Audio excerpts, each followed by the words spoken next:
Good morning, Jeff. I'm glad you could spend a minute or two with us this morning to talk about your experience working with younger physicians and, in general, the idea of tax management and debt management. And so, one of the first things I learned about you is that you work with a lot of young physicians, and you've come to understand the kind of double handicap that they experience. They're starting, 7 to 10 years later than their contemporaries in their working lives, and most of them have a mountain of debt when they get started. So they're behind in both time and in money when they start. So it becomes really important for them to focus on efficiency as they build their financial or their wealth. Can you talk to me a little bit about how you approach that issue with people in similar circumstances? Yeah. In regards to financial wealth and wealth accumulation, there's certain things that are just absolutely non-negotiable. Number one, you need to maximize your retirement plan contributions, at least at a minimum up to the extent of the employer match. With average marginal tax rates for new physicians probably being somewhere in the neighborhood of 40%, you can think of every dollar that you contribute to a retirement plan is like a 40% off coupon.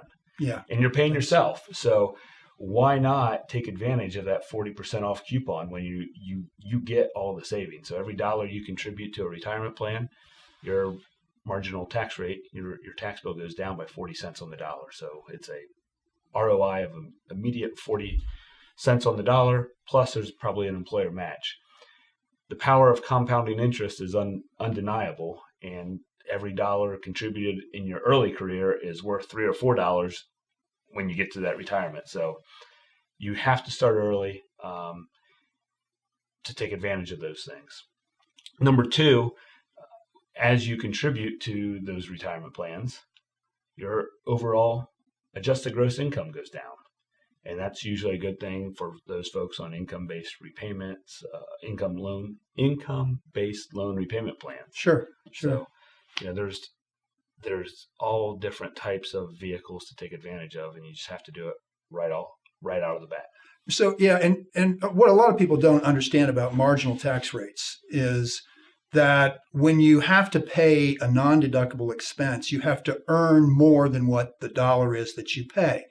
And so when somebody has a debt that they need to pay the principal down on, and they're in a 40% tax bracket, it costs them more to pay that $1 of debt repayment than if they've reduced their tax bracket, that marginal tax bracket, down to 35 or 33%. Can you talk a little bit about the dynamic of that and how that brings efficiency to the overall plan? Right. So if you're in the 40% marginal tax rate, if you earn $1.50, the first 40%, call it 50 cents of that $1.50 goes to taxes, so you're left with $1 to repay your loan.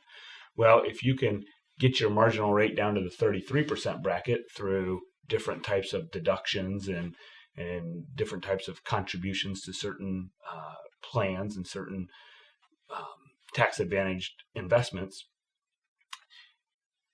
if you make $1.50, the government only gets 30 cents on the dollar. Right. So you're left with $1.20 to repay that $1 debt. So, there's all different types of different vehicles to help you get into a lower overall tax bracket. Okay. If you had to place a hierarchy on what to do first, or what several things to do first. So you're a young resident, you've started your first job as an attending, you've got your first paycheck. You've got a 401k plan with an employer match. You've maybe started a Roth IRA while you were resident, and you've got $300,000 in student loan debt that you've established an income-based repayment plan on. Of those three things, is there one that you would focus on more than the other, or is there? Well, tell me, what are your thoughts about that? If you're in the income-based repayment plan, number one, maximize your 401k to the maximum amount that is allowable under the current tax law. Right. That's going to reduce your AGI, your adjusted gross income. Which is what affects the income-based payment. Exactly. There's also the option to file married filing separate for those residents that are married. Mm-hmm. You file separate returns or joint returns that can also impact your income-based repayment. Okay. And so number 2, a Roth IRA is a beautiful investment. However, it does not reduce your adjusted gross income. So that's the negative. It doesn't reduce your gross income. However, the growth of that Roth IRA under current law is never going to be taxable. Right. So it's one of the few, I would call it legal tax avoidance things that we have in our tax code. Right. So you have to weigh those pros and cons of the Roth IRA. And there's limits to when you can contribute to a Roth IRA, and there's ways around those with a backdoor IRA, et cetera. But there's not a absolute, this is what this is what you have to do. Right. But there are different factors that come into play on everything. And, number 1, maximize your retirement plan contribution is probably high up on that list. Right. And so you mentioned a little bit ago the idea of the magic of compounding interest. And what the effect of that is really most pronounced if you allow it to happen over decades. The opposite is true when you have it apply over a very short period of time. And one of the concepts that I talk to young residents about is the idea that they shouldn't forego investing and taking advantage of the 401k match and the maximum they can put into that to reduce their AGI, because they want to focus on paying the debt off.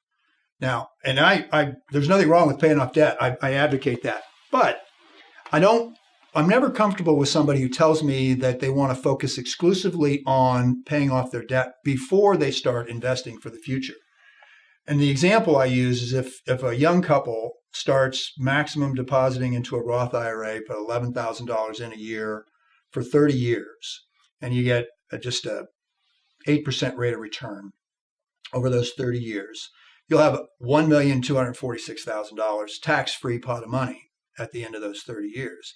If you wait 5 years to do that, just 5 years waiting to do that, you end up with only $802,000.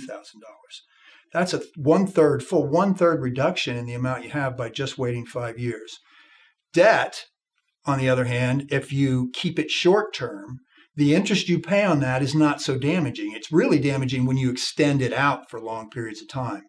So is that another good reason to think about starting on that and balancing out among those things to begin with? Right. That $30,000 or 5 years times, I guess, what was it? $50,000. Yeah. That $50,000 contribution grows to $400,000. Right.